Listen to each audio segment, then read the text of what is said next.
नमो अरिहन्ताणं नमो सिद्धाणं नमो आयर्याणं नमो वज्रायाणं नमो लोये सवसाहुणम्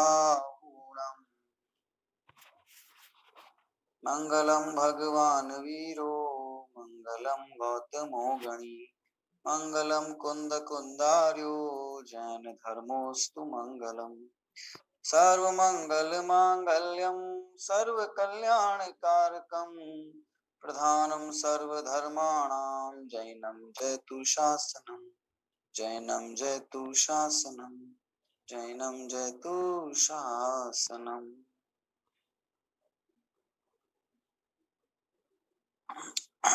यह क्रमबद्ध पर्याय विषयक चर्चा है और वस्तु के सहज स्वाभाविक और पर निरपेक्ष परिणमन की चर्चा यहाँ की जा रही है, जिसमें किंचित मात्र भी पर वस्तु संबंधी कर्तृत्व शेष नहीं रहता है और दूसरे में कुछ करने का विकल्प तो त्याज्य है ही, लेकिन दूसरे को जानने का विकल्प भी त्याज्य है ना।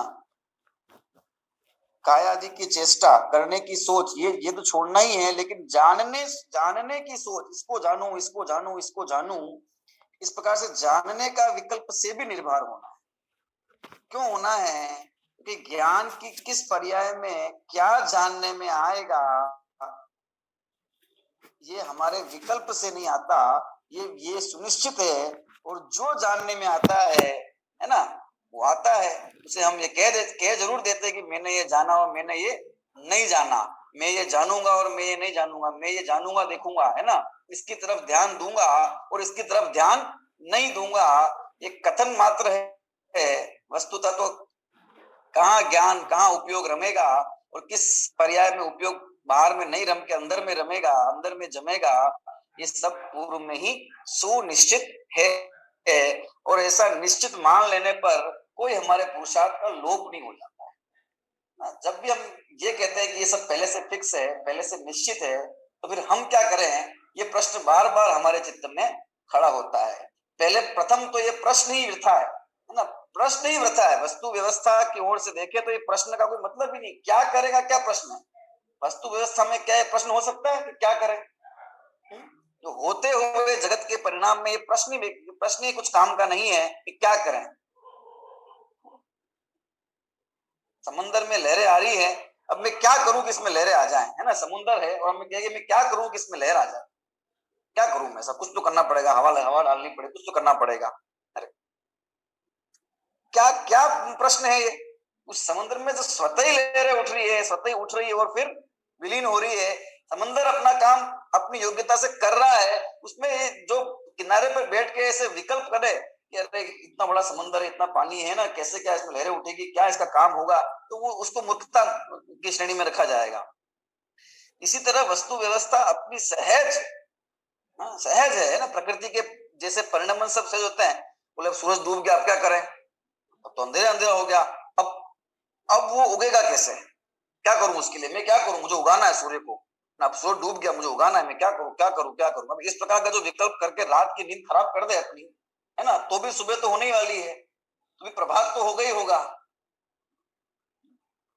तो उसे बात समझ में आएगी कि नहीं आएगी? मैं तो व्यर्थ चिंता कर रहा था, ये तो अपने कारण से चला गया, अपने कारण से फिर से आ गया। और रात्रि में वो नाना प्रकार के जप तप करे और कुछ ऐसा है ना कार्य करे प्रत्यक्ष अप्रत्यक्ष रूप से, और सुबह फिर सूर्य उदय होवे और वो ये सोच के बैठ जाए देखो मैंने ऐसा किया तब सूरज निकला, बाकी थोड़ी निकलता क्या है? मैंने किया सूर्योदय, तो इस दुनिया का भला, बाकी लोग तो बैठे थे हाथ पे हाथ धर के सो रहे थे आराम से, है ना, चैन की नींद घोड़े बेचकर। इनको थोड़ी फिक्र, सूरज पता है सूरज नहीं होगा तो क्या क्या हानि हो जाएगी। तो मैंने प्रयास किया तब जाके, बोलो इस प्रकार का कोई कथन करे और विचार करे तो वो किस श्रेणी में आएगा? सूरज उगाने के लिए क्या सोचना है? अपने समय से उगता है, अपने समय से अस्त हो जाता है। अपने तो सो निर्भर होकर चैन की नींद, है ना, अपने सुबह प्रातः काल समय होगा उसका, सूर्य रहेगा तो वो भी उगी जाएगा, वो रहने वाला नहीं है। ऐसे ही वस्तु की व्यवस्था अत्यंत निश्चित और नियमित है, अगले समय में दूसरी पर्याय आनी है तो वो आएगी ही आएगी, जो आनी है वो आएगी। मैं ये सोचता हूँ कि मैंने किया मैं लाया, मैंने किया मैं लाया, है ना, समय दर्शन मेरे करने से हुआ, है ना, मैंने पर पदार्थ की श्रद्धा छोड़ी, आत्मा में की तब हुआ, वरना कैसे हो जाता। मैंने क्या पर वस्तु को ज्ञान का ज्ञेय बनाना छोड़ा और तन्मयता अपने आत्मा में की तब जाके हुआ। मेरे करने से होता है, ऐसे बैठे बैठे हो जाता है क्या धर्म? है ना, बैठे बैठे ना धर्म होता है ना कर्म होता है, कुछ नहीं होता, करना पड़ता है तब होता है। तो ये चेष्टा, ये विचार ठीक वैसा ही है जैसे वह, है ना, अस्त हो गए सूर्य को पुनः उगाने की चेष्टा व्यर्थ है, वो तो होना ही है, होगा ही, नियमित रूप से हो ही रहा है। इसी तरह परिणमन जगत का होना ही है, होगा ही, नियमित रूप से होगा, और जैसा होना होगा वैसा होगा। अगर वो पुरुष ये चाहे कि चलो सूर्य इधर से नहीं आज इधर से निकले, जिस तरफ अस्त हुआ था वहीं से निकल रहा है कल, ऐसा अगर वो सोच लेगा, ऐसा विपरीत व्यवस्था के विपरीत, परिणमन के विपरीत अगर वो सोच भी लेगा, तो क्या ऐसा हो जाएगा? नहीं होगा, है ना। वो पूरब से उगने वाला है, और वो ये सोचे तो इधर से उगा है, अगर डूबा है तो उधर से उगना चाहिए, है ना, उधर से उगेगा, मैं कह रहा हूं उधर से उगेगा, पूरब से उगेगा, और वहीं से उगेगा, उसको उगना ही है इसलिए वहीं से उगेगा। वो कहते मेरे कहने से हुआ, मेरे सोचने से हुआ। ऐसे व्यक्ति का उदाहरण जब देता हमको तो उस पर हंसी आती है। ये क्या है, ये क्या मूर्खता भरे विचार है, क्या मूर्खता भरे कथन है, क्या कह रहा है ये, क्या क्या किया है इसने। लेकिन जब वस्तु व्यवस्था अत्यंत निश्चित और नियमित होती है, और वहां हम वो ठीक उस सूर्य के उदय की तरह उसके अपने आप प्रकृति के समस्त पदार्थों की तरह परिणमन होता रहता है, जीव का भी अजीव का भी सबका। वहां अपन ये कहने लगते हैं कि मैंने किया मैंने किया, क्योंकि वहां अपने परिणामों का, है ना, निमित्त और नैमित्तिक संबंध बैठता है ना, इसलिए ये भूल निकालनी है, भारी भूल हमें निकालनी। होता स्वयं जगत परिणाम, मैं पर का करता क्या काम, ये इस विचारों के साथ चलना है। और करने की बात है, जानने के विषय में भी ऐसा ही है। ज्ञान की प्रत्येक पर्याय स्वतंत्रतः अपने ज्ञेयों को लेकर, उसकी योग्यता में क्या झलकेगा उसको लेकर पैदा होती है और फिर नष्ट हो जाती है। ज्ञान को अपेक्षा नहीं है किसी प्रकार की, है ना, कि उसका द्रव्य उसको जन्माए, है ना, उसे बुद्धिपूर्वक ज्ञान करवा,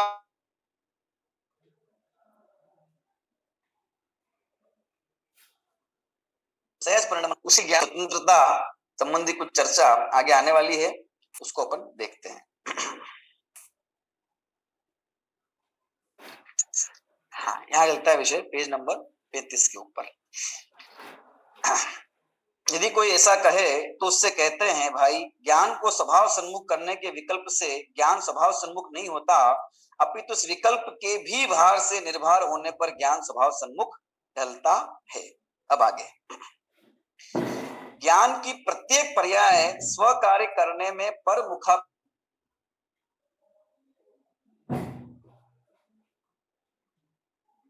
पूर्ण सक्षम है, पूर्ण सुयोग्य है, उसकी योग्यता में उसका ज्ञेय भी निश्चित है। ज्ञान के जिस पर्याय में जिस ज्ञेय को जानने की योग्यता है, वह पर्याय उसी ज्ञेय को अपना विषय बनाएगी, उसमें किसी का कोई हस्तक्षेप नहीं चल सकता।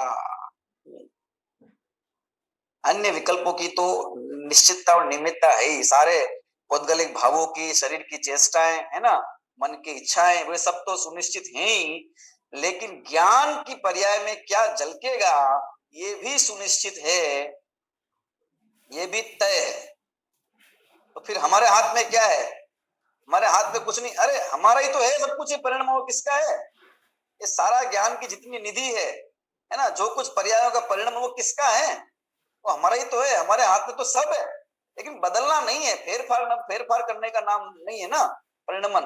बाकी हम पर में कुछ करते हैं, इस विकल्प कर सकते हैं, ये विकल्प हम छोड़ दें, जब ये विकल्प हम छोड़ देंगे कि स्वभाव में अकृतित्व पड़ा हुआ है, स्वभाव में कुछ नहीं करने का उसका स्वभाव है आत्मा का, तब ये ख्याल में आ जाएगा तो फिर प्रश्न नहीं खड़ा होगा हम क्या करें, है ना, फिर हमारे हाथ में क्या है, खड़ा ही नहीं होगा प्रश्न कैसे खड़ा होगा, है ना। जब स्वभाव अपना जान लिया क्या है कि अकर्तृत्व है, कर ही नहीं सकते ऐसा स्वभाव है, तो प्रश्न खत्म हो गया, है ना। तो उस तरफ अपने ज्ञान को हमें समझने के लिए मोड़ना है।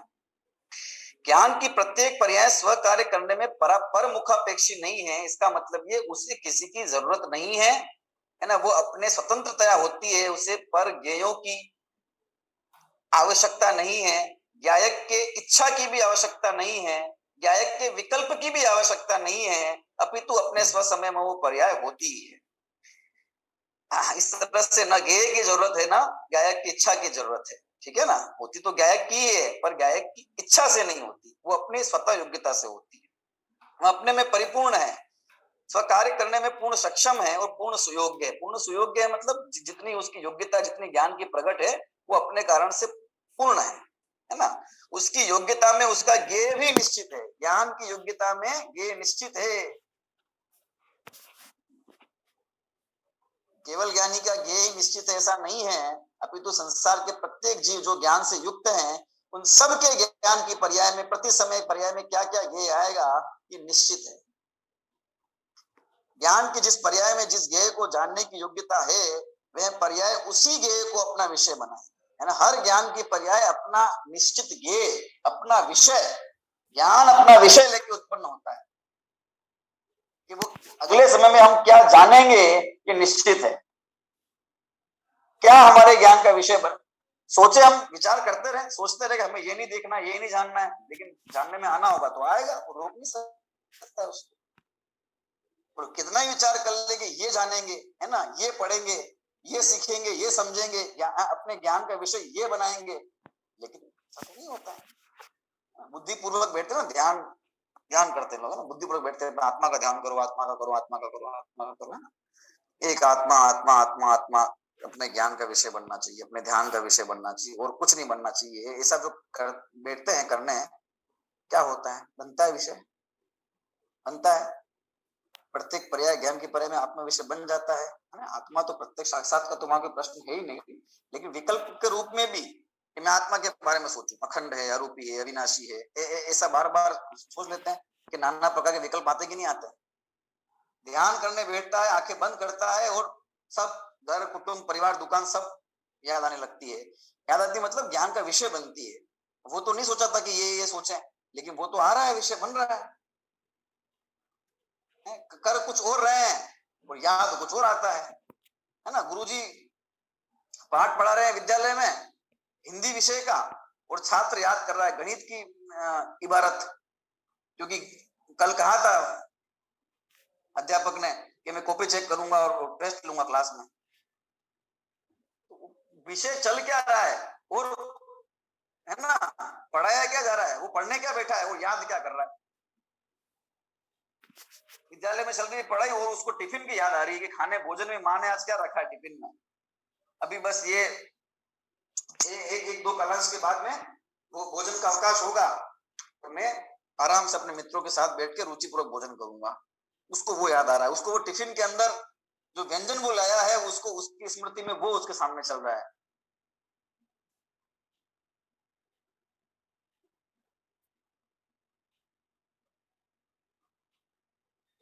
सामने कुछ हो रहा है और चल कुछ और रहा है और होता कुछ और है, ये बात होगी।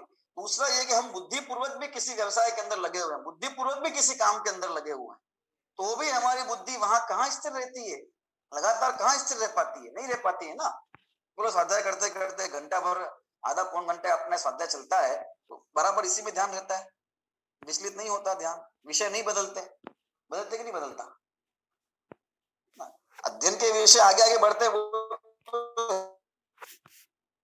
यही करते करते भी ध्यान इस क्रमबद्ध पर्याय की कक्षा के अतिरिक्त और कहीं नहीं चला जाता है। दिन भर के क्या क्रियाकलापों की तरफ चला जाएगा, पूर्व में कुछ किया होगा, वहां पढ़ ये रहे हैं, बुद्धिपूर्वक अध्ययन कर रहे हैं और बुद्धि कहीं और चली जाती है। क्यों? क्योंकि भाई अगले समय में ज्ञान की पर्याय क्या लेके उत्पन्न होगी ये निश्चित है, बराबर निश्चित है। तो हमारे निश्चित करने से निश्चित नहीं हुआ है, वो सुनिश्चित ही है। जानना भी निश्चित है, ये कहना चाहते हैं। तो यहाँ ये बात कहना चाहते हैं भाई, जब जानना भी है, ये भी अपने निश्चित है कि किस पर्याय, ज्ञान के पर्याय का ये क्या बनेगा, तो फिर क्या करना बाकी रहा हमको, किस बात की फिर आकुलता बाकी रही।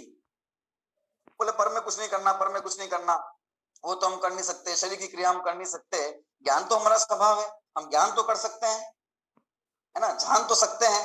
तो फिर ये तो व्यवस्था करे कि नहीं करे अपने लिए, इतना पुरुषार्थ तो करे कि नहीं करे कि ये जाने और ये नहीं जाने, आत्मा को जाने और पर को नहीं जाने, इतना करें कि नहीं करें?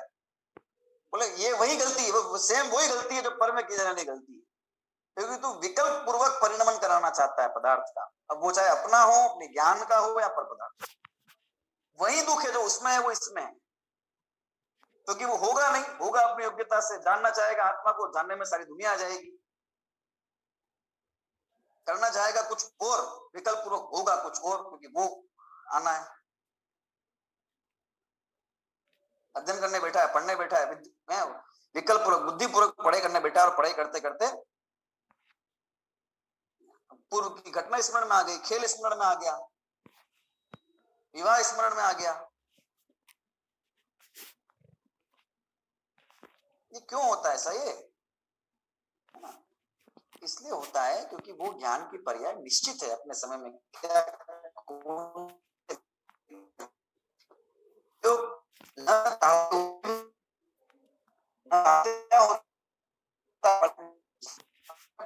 जाना ही करता है,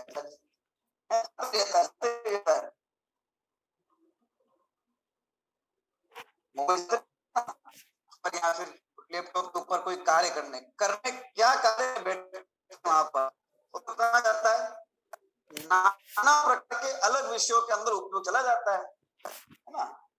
कोई कोई भेजी, उसको खोल के पढ़ने का विकल्प हो, इसलिए व्हाट्सएप है ना, वो अब उस ग्रुप में जाने की बजाय अन्य मैसेज पढ़ते हैं, तो पढ़ते पढ़ते उधर उपयोग जाता रहा। अब बोले ये जाना तो बुद्धिपूर्वक तो कहाँ जाना चाहता और ज्ञान चला कहाँ गया? ऐसा क्यों हो रहा है? ऐसा इसलिए हो रहा है कि वो ज्ञान की पर्याय की गेय निश्चित है।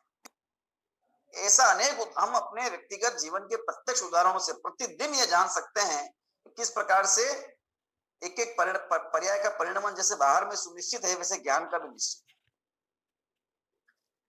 इसलिए ज्ञान की जिस पर्याय में जिस गेय को जानने की योग्यता है, वह पर्याय उसी गेय को अपना विषय बनाएगी, उसमें किसी का कोई हस्तक्षेप नहीं चल सकता, किसी का नहीं चल सकता, मतलब इंदोवा तह जनिंदोवा, बस कोई भी हो। यह एक ध्रुव सत्य है कि गेय के अनुसार ज्ञान नहीं होता, अपितु ज्ञान के अनुसार गेय जाना जाता है। अन्यथा ऐसा क्यों होता है कि जो गेय सामने है उसका तो ज्ञान नहीं होता, और जो गेय सामने नहीं है, क्षेत्र काल से दूर है, उसका ज्ञान होता दिखाई देता है।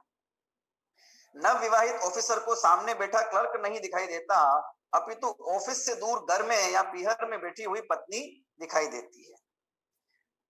क्या है वाक्य? क्या है कि गेय के अनुसार ज्ञान नहीं होता, अपितु ज्ञान के अनुसार गेय जाना जाता है। गेय के अनुसार ज्ञान नहीं होता मतलब गेय ज्ञान को पैदा नहीं करता। कोई गेय सामने है इसलिए उसको ज्ञान जानेगा, ऐसा गेय के पराधीन होकर ज्ञान की प्रवृत्ति नहीं होती, अपितु ज्ञान की प्रवृत्ति स्वाधीन होती है। जो गेय ज्ञान का विषय बनना है वो बनेगा, स्वगेय या परगेय जो भी है ना, ज्ञान के अनुसार गेय जानने में आता है। अनज्ञान के हिसाब जानने में आता है, मतलब गायक की इच्छा के अनुसार जानने में आता है, ये मतलब नहीं है इसका। ज्ञान के अनुसार जानने में आता है मतलब ज्ञान की अपनी स्वतंत्र योग्यता है कि उसका गेय क्या बनेगा। गेय जबरन ज्ञान नहीं करा सकता।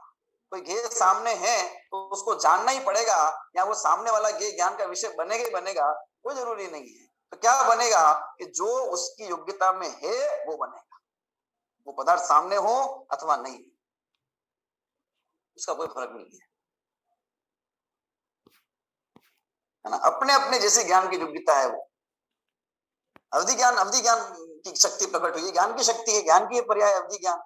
अब परिणाम तो सामने नहीं है, अगला भाव जान लिया, उसका अगला भाव जान लिया, भविष्य की पर्याय जान ली, वो तो पर्याय घटित भी नहीं हुई है, अभी है भी नहीं, फिर भी जान ली। और जो है ही नहीं जाना कैसे, उसको ज्ञान की योग्यता है जानने की,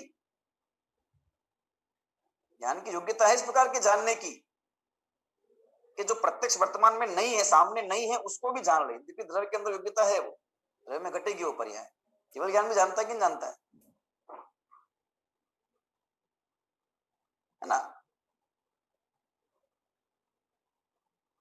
कैसे परिणाम करेगा, कैसा भाव होगा, कैसा कर्म बंधेगा, बंधा नहीं है, कैसा बंधेगा, कितने है ना स्थिति अनुभाग के साथ बंधेगा,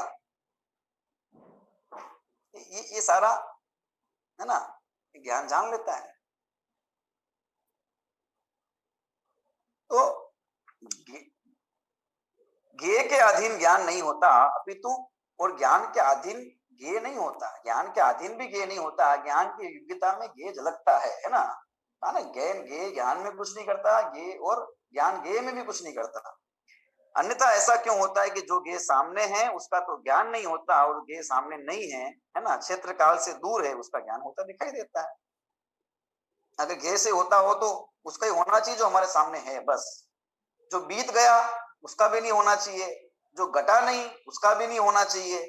काल से दूरी है ना, जो वर्तमान है उसी का होना चाहिए। क्षेत्र से दूरी, जो हमारे चक्षु इंद्री के विषय बन जाए, जिसकी जितनी ताकत जानने की चक्षु इंद्री से है, ठीक है, उसका जो विषय बन जाए, अथवा जो पाठ सामने चलता हो, किताब में हो, है ना, वो अवगमित हो जाए, पर उतना ही जानना देखना चाहिए। लेकिन व्यक्ति कहाँ बैठा हुआ कहाँ पहुंच जाता है, बैठा कहाँ है ना, सामने चल क्या रहा होता है, सामने पदार्थ क्या है, घटनाएं क्या घट रही है, और उसके मस्तिष्क में कुछ और ही घट रहा है, उससे कुछ और ही स्मरण आ रहा है, वह कहीं और ही जा रहा है।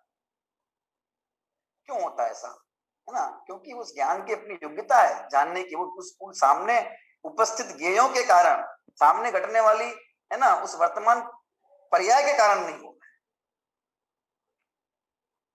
इसलिए भूत और भविष्य की ज्ञान की पर्याय भी ज्ञान का विषय बन जाती है, और जो पदार्थ प्रत्यक्ष नहीं होते आंखों के सामने, ऐसे क्षेत्र से जो दूर है, वो भी ज्ञान का विषय बनता है। सहज और स्वाधीन है ज्ञान, अत्यंत स्वाधीन।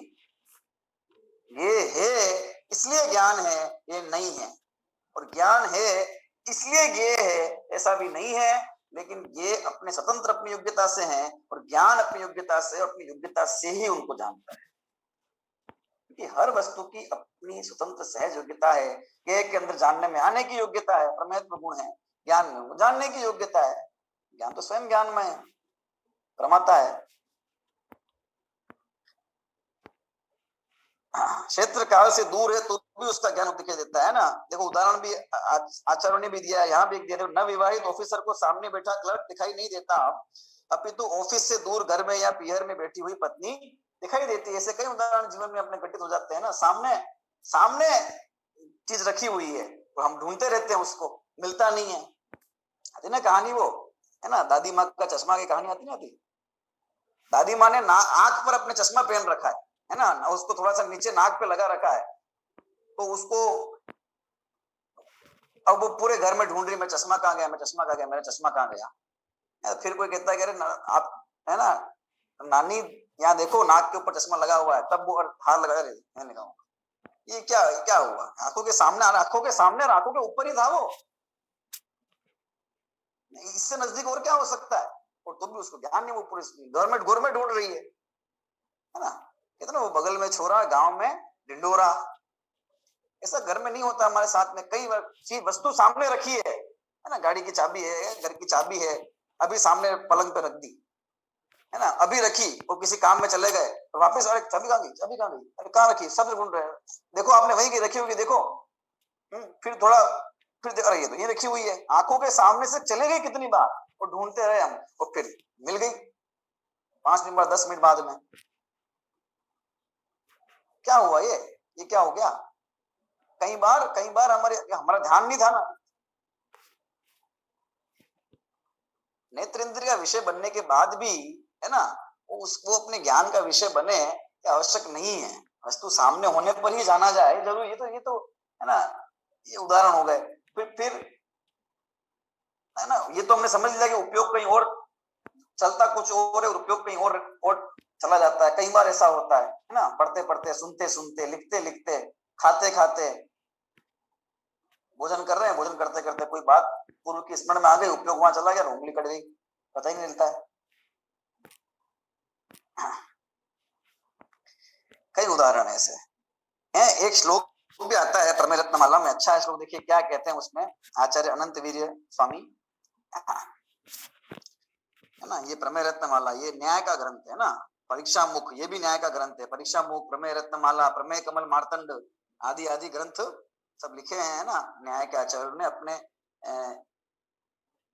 सर्वज्ञ की सिद्धि के लिए, अकर्तृत्व की सिद्धि, अनेकांत, स्यादवाद का प्रतिपादन, वस्तु की स्वतंत्रता का प्रतिपादन, है ना, ज्ञान, ज्ञाता, ज्ञेय और ज्ञप्ति, प्रमाण, प्रमाता, प्रमेय और प्रमिति आदि इन सब विषयों का स्पष्टीकरण।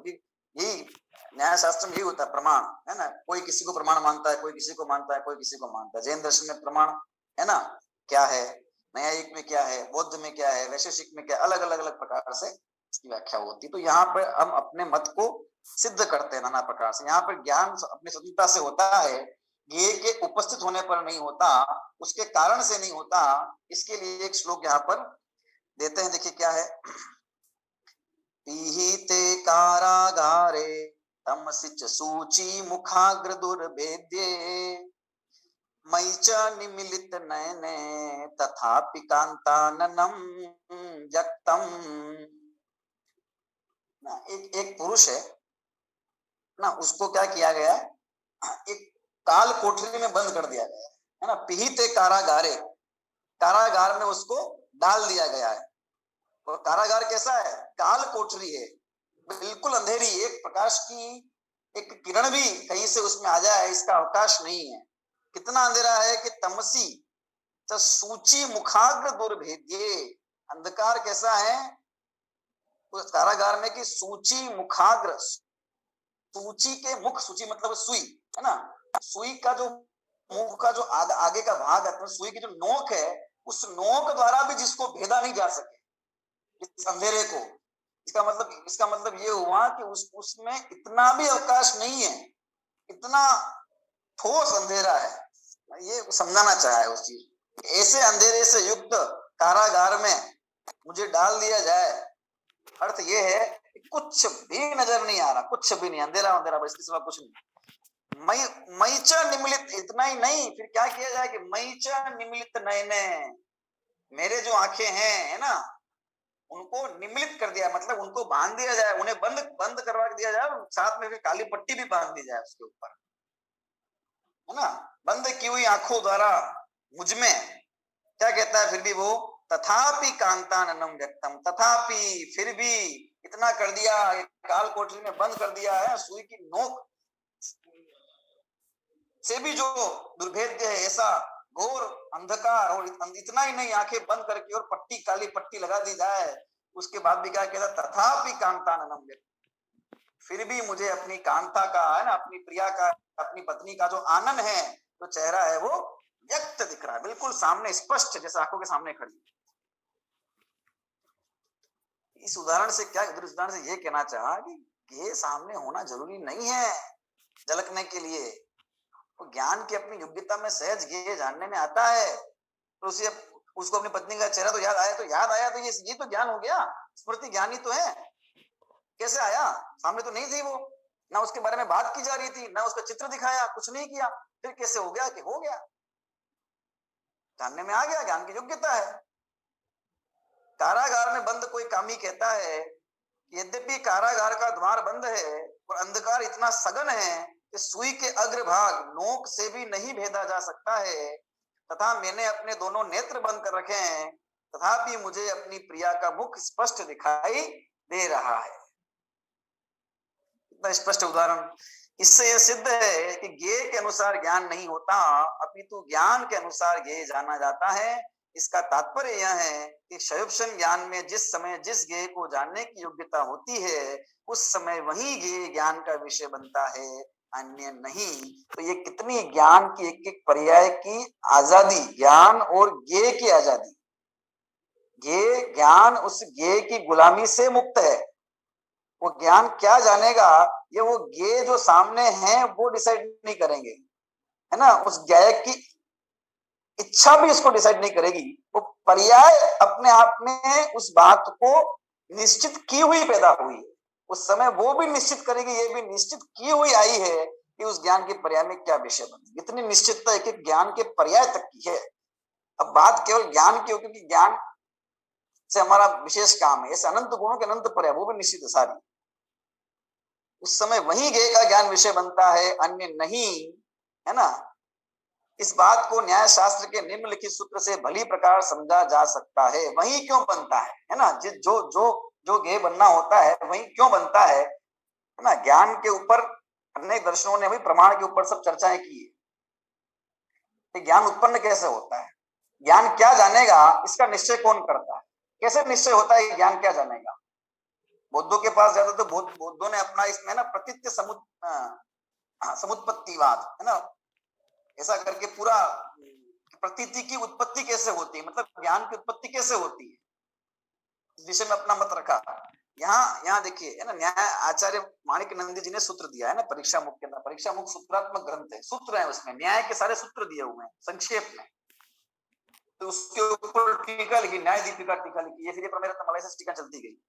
देखिए, स्वावरण क्षयोक्षम लक्षण योग्यतया ही प्रतिनियत मर्थम व्यवस्थापयति। क्या बोला, ज्ञान क्या जानेगा, इसका निश्चय कौन करता है, ना तो वो ज्ञायक अपनी इच्छा से निश्चय करता है उसका, और नहीं वो पदार्थ जो उसके सम्मुख है वो उसका निश्चय करते हैं, नहीं कोई ईश्वर उसका निश्चय करता है, कोई नहीं करता। तो कौन करता है कि स्वावरण क्षयोक्षम लक्षण योग्यतया ही, स्वावरण अपने आवरण के क्षयोक्षम, है ना, अपना आवरण का क्षयोक्षम है लक्षण जिसका, ठीक है, ऐसी योग्यता, योग्यता द्वारा ही प्रतिनियतम अर्थम, प्रतिनियतम अर्थम मतलब अर्थ, मतलब कोई अर्थ, ठीक है ना, वह कौन सा अर्थ जानेगा, इसकी व्यवस्था कौन करती है, वो योग्यता ही इसकी व्यवस्था करती है। कैसी योग्यता, क्या है उस योग्यता का लक्षण कि स्वावरण क्षयोक्षम, अपने ज्ञानावरण संबंधी,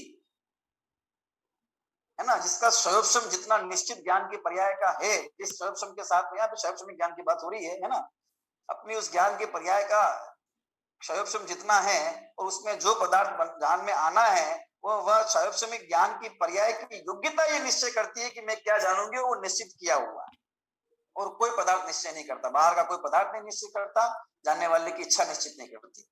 स्थावरण क्षयोक्षम है लक्षण जिनका, जिसका ऐसी योग्यता ही यह व्यवस्था करती है कि ज्ञान किसको जाने, अपने अर्थ को नियत करती है, अपने, है ना, अर्थ को जानती है। ज्ञान किसको जाने, इसकी व्यवस्था किसकी है कि उस ज्ञान की अपनी स्वतंत्र योग्यता है कि उसमें जितने, है ना, क्षयोक्षम के साथ उसकी योग्यता प्रकट हुई उतना वो जानेगा। तो कितना क्षयोक्षम प्रकट होगा उसके साथ वो भी निश्चित है। इस तरह पर कर्तृत्व तो है ही नहीं, लेकिन ज्ञान की जो आजादी है वो भी अत्यंत आजादी है। यहाँ क्षयोक्षम ज्ञान किसको जाने और किसको न जाने, इसकी चर्चा चल रही है। ये तो प्रश्न खड़ा किया था कि क्या जाने और क्या ना जाने, क्या देखें और क्या ना देखें, अरे क्या सोचे और क्या ना सोचे, इतनी तो छूट हमें दे दो, इतना तो हमको करने दो, इतना तो हमारे हाथ में रखो। सारी दुनिया का, है ना, जो कर्तृत्व है, जो चेष्टा है, जो हम करना चाहते थे, हम कुछ करके कुछ होना चाहते थे, कुछ करके कुछ बनना चाहते थे, है ना, गलत को हटाकर अच्छा करना चाहते थे, वो अधिकार तो आपने छीन लिया, ये कहकर कि वो होना ही है, जो होना है वो तो निश्चित ही है पहले से। अब कम से कम जानने की तो छूट दे दो, देखने की तो छूट दे दो, सोचने की तो छूट दे दो, विचार करने की तो छूट दे दो। अरे कौन होता है, कौन किसी को छूट देने वाला होता है, कौन किसी को, है ना, आजादी देने वाला या बांधने वाला होता है, कोई किसी के बंधन में नहीं है। वस्तु व्यवस्था ही ऐसी है, उसका तो कथन किया जा रहा है। बांधना कहाँ हुआ, ये तो आजादी, ये है असली आजादी है। असली आजादी है कि नहीं, कर्तृत्व के बाहर से बंधा हुआ था, ये करना ऐसा नहीं करूंगा तो ऐसा हो जाएगा, है ना, आकुलता के बंधन में बंधा हुआ था, आकुलित होता था। अब आजाद हुआ कि नहीं हुआ कि कुछ करना ही नहीं है। इस तरह जैसे ये करने की आजादी, करने के बंधन टूटा, ऐसे ये जानने का बंधन भी छोड़ो, जानने का बंधन भी छोड़ो कि ये जानू कि जानने में आया नहीं तो व्याकुलता होती है, छोड़ो, सहज इसको भी सहज, क्योंकि ये भी सहज ही है, ये तो आजादी हो गई ना। ये बंधन कहाँ हुआ, क्रमबद्ध पर्याय आजाद करती है, मुक्त करती है, निर्भर करती है, बांधती कहाँ है, भार को खत्म करती है, भार है। हाँ, क्रमबद्ध पर्याय मेरी समझ में आ जाए और मुझे सब सारा जगत का परिणाम सहज है, ऐसी सहजता मुझे हो जाए, इसका भी विकल्प ज्ञानी को नहीं है, वो भी अपने क्रमबद्ध पर्याय में हो जाए। इस स्तर पे जाके अपन निश्चिंतता रखें, सहजता रखें। दिक्कत यही है, जब तक अच्छे परिणाम आ रहे हैं, सुनने समझने है ना वाले परिणाम आ रहे हैं, तत्व के चिंतन रूप परिणाम आ रहे हैं, तब तक तो शांति है, तब तक तो ठीक है, सब सहज है, बढ़िया, अच्छा है, सहज है। और जैसे ही क्रोध, मान, माया, लोभ, है ना, घर के विकल्प, विषय विषय भोगों की आकांक्षा की चाह, है ना, ये विकल्प आते हैं, और फिर हटाओ इनको, हटाओ इनको, हटाओ इनको, हटाओ। जैसे वो अपने से उनको भी हम सहज रूप से स्वीकार करें तो जैसे शुभ भावों को स्वीकार कर रहे हैं, है ना, ऐसे अशुभ भावों को भी स्वीकार तो करें। वो आने हैं अपने समय में तो आए, सहज रूप से परिणाम होने नहीं दे, होता ही है, उसको जाने केवल, वो जीवन में सहजता आएगी, है ना। और वो जैसी अगर हमारी योग्यता और हमारा काल अच्छा पक गया है, तो सब सहज ऐसे योग संयोग बनेंगे कि नहीं बनेंगे, जिनवाणी का अध्ययन होगा, चिंतन होगा, है ना, विचार भी ऐसे चलेंगे, सब होगा। यादृशी भवितव्यता तादृशी जायते बुद्धि, इसमें क्या विकल्प है, इसलिए आकुलता छोड़ देनी है, धर्म को करने की आकुलता भी छोड़ देनी। और ऐसा करने से कोई पुरुषार्थहीनता हो जाएगी कि विकल्प छोड़ दें, क्योंकि हमारे करने से पुरुषार्थ नहीं होता था, हमारे करने से पर्याय नहीं आती थी, जो हमारे छोड़ने से अब नहीं आएगी। वो आ रही थी तो आएगी, जो आनी थी वो आएगी। इस प्रकार की निश्चिंता अपने चित्त में हो, है ना, करने की नहीं है तो जानने संबंधी भी निश्चिंता हो, तब हमारा काम निश्चित रूप से आत्मानुभूति रूप होगा ही होगा, है ना। इस प्रकार से सब प्रकार के भार से अपन निर्भर हो, इस भावना से अपन आज का विषय यहीं पर विराम देते हैं। इस संबंधी शेष चर्चा फिर अपन, है ना, बौद्धों का कुछ मत है इसके अंदर, उसको देखते हुए फिर अपन आगे चलेंगे। इस संबंधी